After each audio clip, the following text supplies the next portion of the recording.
you are doing. And for those of us who go to every part of this hospital, our college and the university students.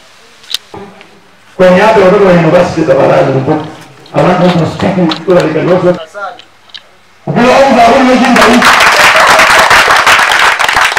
Thank you very much, whatever you are doing for the people. Thank you. Thank you. We receive sisi kama comrades pamoja na wazazi pamoja na afisi ya CDF kukutana mahali hapa.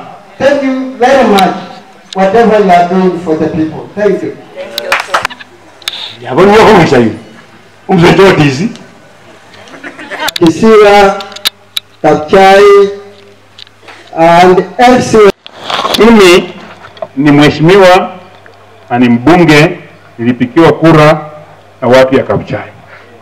My payslip inatoka Kapchai, haitoki Nairobi. My power ya watu wenyewe kwa red carpet ni hawa nyinyi wanafunzi, you have ID card, nilipikia kura.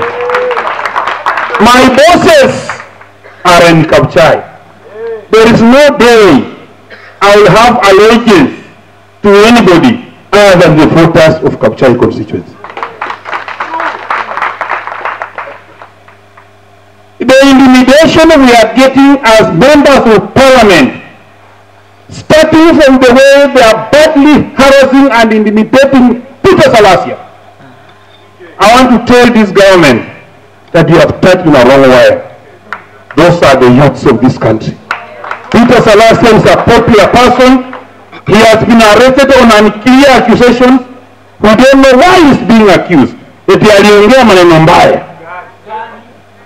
Na kuongea maneno mbaya hairuhusu serikali kutumia bunduki kupiga marisasi ya tairi zake zote za magari. Gari ianguke wamshike from that.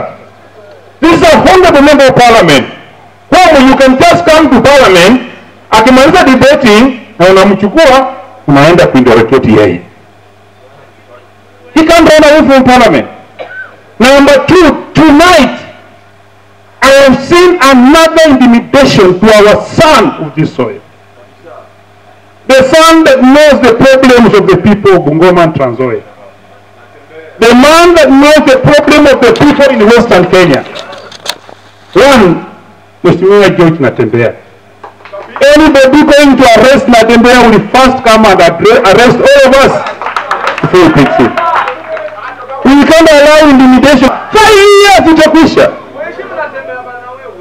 George Natembeya said that the people of Western are poor.